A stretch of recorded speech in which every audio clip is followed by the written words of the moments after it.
My name is Dennis Nickson and I'm from the Human Resource Management Department in the Business School, and I'm just going to spend a little bit of time today talking to you about working in organisations with a focus in particular on organisational culture. And before I start to really look in detail at what organisational culture might be and how we can study it, I just want to really get you to think about a couple of things in terms of your own experience. I know a number of you will already be working part-time and so will have organisational experience. And if you think about that organisational experience, if you think about it now, what do you know about organisational culture? What do you think organisational culture actually is? And how does it actually affect your working life? It may well be at this stage you have little or no understanding of what organisational culture is. Or it may be that you actually have a very firm grip of what organisational culture means, and actually you very much subscribe to the values and beliefs that your organisation has, because that's in essence really what we're going to be talking about in terms of organisational culture. So what I want to do today really is just to answer really three questions. The first question is, what is organisational culture? The second question is, how can we study organisational culture?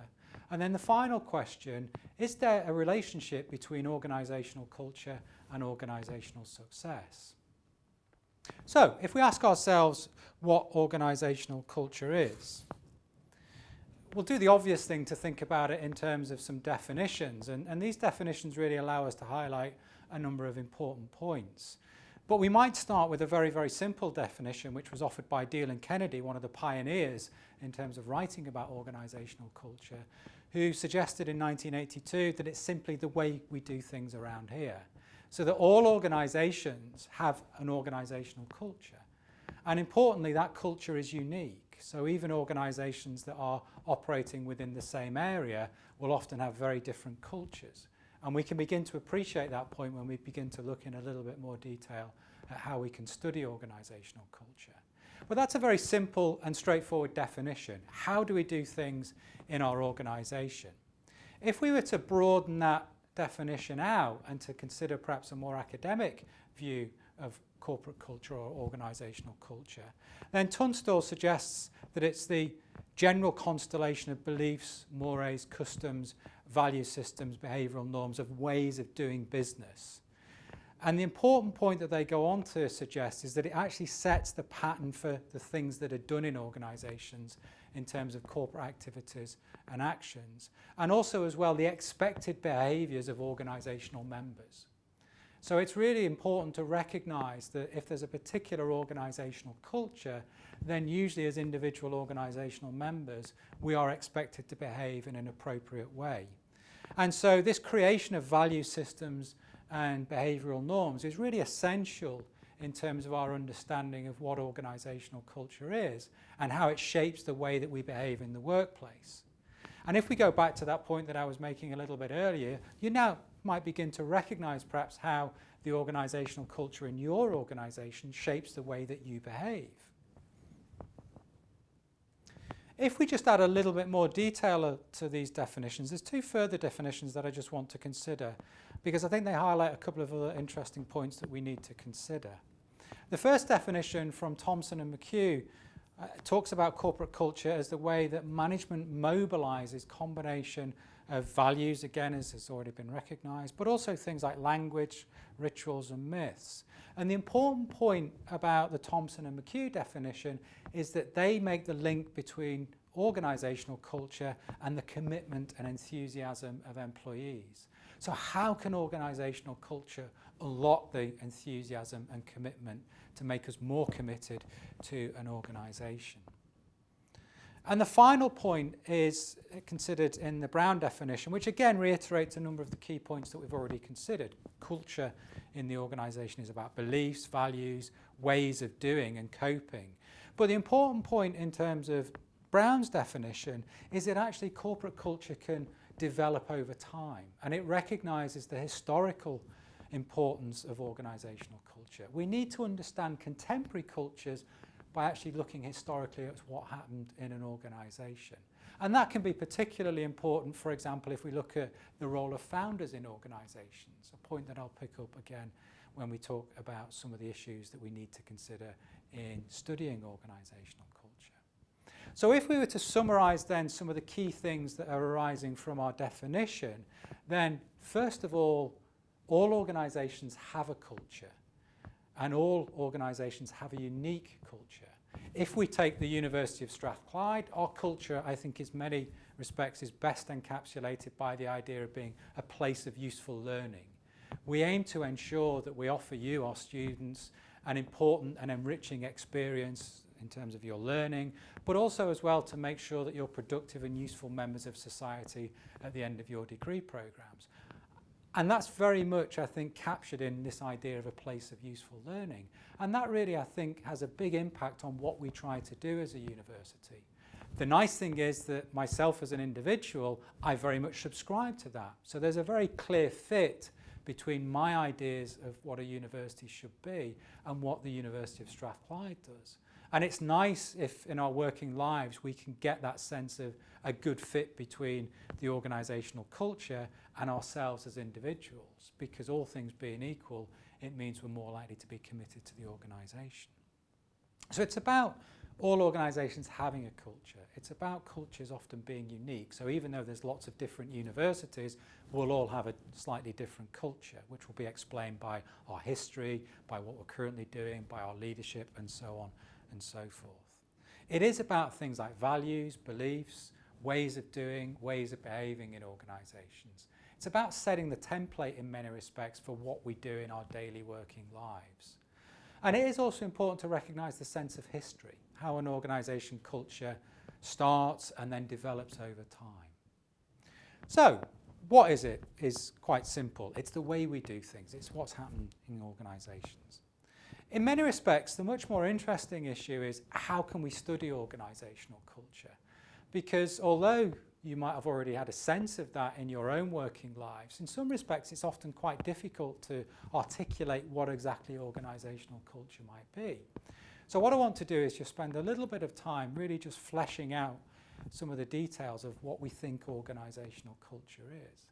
And the way that we might think about it is some aspects which are perhaps more visible and easy to understand, and then other aspects which are less visible and hidden, but actually still shape the way that we behave in an organisation.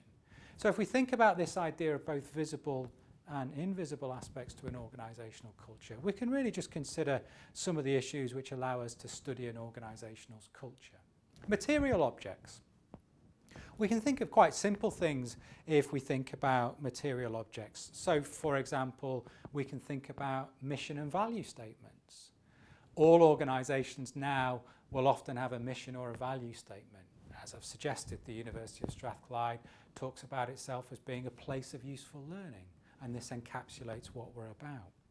We can also look at an organisation's documents. So, for example, their annual reports, which give us some detail of that organisation.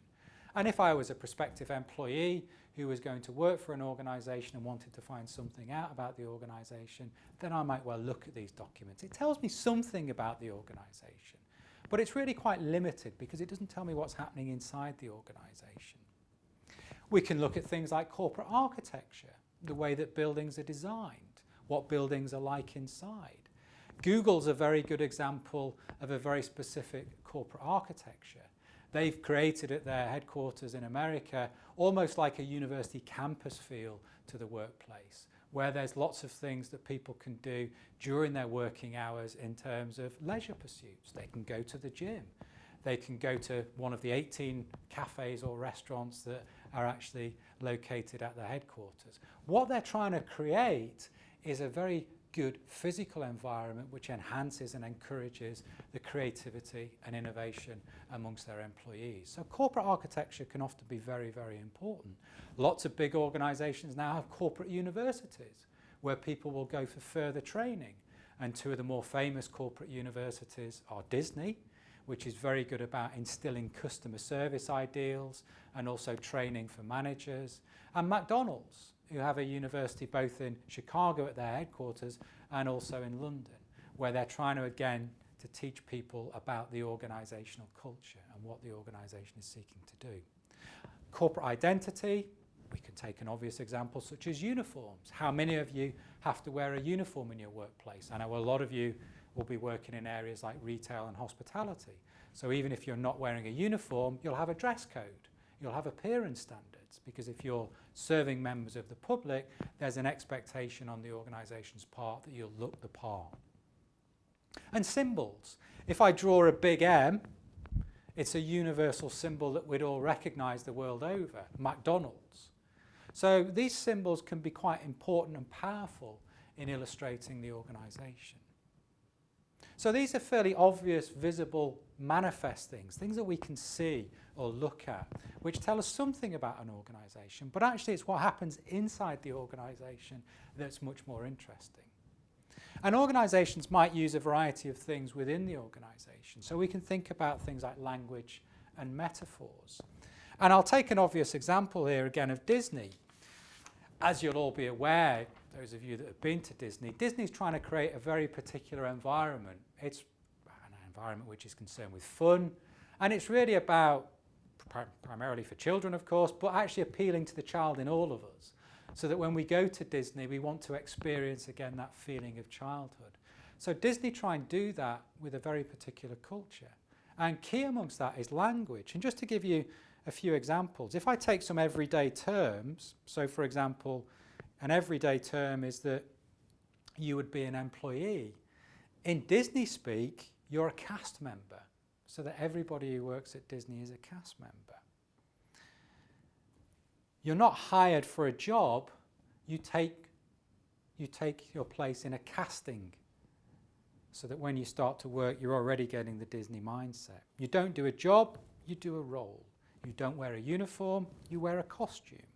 And perhaps my favourite in Disney, you don't queue up, but instead you stand in a pre-entertainment area. So it's really about getting this particular environment where we forget about everyday life and we revert very much to that sense of being excited children. And Disney goes a long way to try and create that environment. Stories, myths and heroes are also quite useful because again they'll tell us a lot about an organisation, and organisations often celebrate stories, and particularly success stories. And often those stories, and even sometimes myths, will revolve around heroic figures. And we can think of obvious heroic figures in certain organisations, often the founders of organisations. If I say Microsoft to you, then you immediately think of Bill Gates. If I say Apple to you, then you immediately think of Steve Jobs. Because these were integral people in terms of starting and founding these companies. And then over the years, there'll have been lots of stories told about how they built the companies up from very humble beginnings into these big, huge, multinational, billion-dollar companies. And so a lot of those stories will be about the required behaviours, about being innovative, about being creative, about being entrepreneurial. And also perhaps will reflect on some of the quirks. Steve Jobs, I think, as has been widely recognised, was an interesting character. And some of the more recent biographies of him have perhaps pointed out that he was quite a quirky character, quite a difficult character. And this will often, again, be part of the organisation, this sense of perhaps being creative or a bit of an outsider, which still perhaps would be true for the Apple organisation even today. Ceremonies, rites and rituals. In many respects, our organisational lives is a series of ceremonies, rites and rituals. We start in an organisation, we're inducted, we spend time in an organisation, and eventually after our working lives, we leave the organisation and we get our leaving gift. And so we often go through these ceremonies, rites and rituals. And the thing that perhaps most important in organisational culture are certainly the next three things: values, beliefs and attitudes. Organisations would like to think that when we join an organisation, we genuinely believe in what that organisation does. We really genuinely subscribe to their values, beliefs and attitudes. I think experience tells us that's not always the case. If you think of your own working experience at the moment, do you really truly believe in what your organisation does, or are you simply doing it for the money? So it would be nice if we have that fit between what an organisation's values are and what we believe as an individual, and we subscribe to those. And that's also true as well about basic assumptions, that our own basic assumptions about how organisations should operate are very much in keeping with the organisation. In reality though, a lot of organisations will simply settle for norms of behaviour. As long as you behave in the right way, whether you really truly believe a culture is not really a big issue. So I suspect, again, if you think of your own working lives, a lot of the time, for example, in retail and hospitality, you're pleasant to all the customers that you see, even though you might not want to be. You might be tired, you might be hungover, you might have just broken up with your boyfriend or girlfriend. So you might not really feel like behaving in that way, but you do it because the organisation tells you to. So you might not, if you're working at Pizza Hut, really truly believe that Pizza Hut is the best organisation in the world, producing the best pizzas and the best customer service. But nevertheless, you behave in the way the organisation wants you to. Those final two things are really just, I think, quite important. Ethical codes. Lots of organisations now talk about corporate social responsibility. We only have to look at a number of the major corporate scandals, places like Enron, the banking system, and financial services, where we see the required behaviours of executives in particular falling below what we would consider to be ethical standards. Fred Goodwin at the Royal Bank of Scotland. Again, it's a very particular culture which probably allowed that kind of behaviour to emerge and develop and be acceptable. And it's interesting that increasingly now the Royal Bank of Scotland's talking about the change in their culture and the change away from that very risk-taking, some would say, really quite irresponsible behaviour. And then history. As I've already suggested, in order to understand a contemporary organisational culture, we need to appreciate the history of an organisation and what's happened over the years. And we can certainly see that in terms of the founders of organisations. And if we think of, for example, major hotel companies, something like the Hilton organisation was founded by an original Mr. Hilton who had very particular ideals of what he wanted to do with the organisation. But over time, that organisation was bought and became eventually a private company, so that it's Hilton now in name only. There's no active involvement from the Hilton family. So obviously there'll be a change in culture as a result of that. I just very quickly want to conclude by thinking about what it might mean in terms of organisational culture and people management by really just considering one or two issues. The first point to make, and you're probably aware of this already perhaps, and if you're not, you should be aware of it when you start to think about looking for jobs in the future. Quite often now when we think about organisational culture, a key concern for organisations will be, is there a fit between you as an individual and the organisation? And that can be quite important now in terms of recruitment and selection, so that when you present yourself for a job, you need to probably know a little bit about the organisation. You need to show some sort of interest. And it may well be that they're looking for some sort of fit between you and the organisation. Organisational culture can be quite useful, for example, making clear issues around quality and service. So how we respond to customers, and the Disney example again through things like language. Some people would argue that having a strong organisational culture also creates trust and commitment. And as a result, people work harder for the organisation. And also as well, some people might suggest that having a strong organisational culture is crucial to creating a strong internal labour market, where the organisation signals to you as a member of the organisation that they want to encourage you, develop you, and if possible, to promote you. So all of these things perhaps suggest that having a clear, strong, and well understood organisational culture can be important in terms of organisational success. And lots of people perhaps subscribe to the idea that having a good culture, having a well understood culture, does lead to greater organisational success. So, to sum up then, what we've really tried to do is first of all think about what organisational culture is, how we can study it, and then perhaps begin to appreciate the relationship between organisational culture and organisational success. I think organisational culture is an endlessly fascinating part of working in an organisation, and hopefully at the end of this what you'll be able to take from it is, if you've not already thought about it in your own particular organisational context, that next time you go into the workplace, just begin to think about some of these things and think about how it's changing your behaviour and the way that you work in an organisation.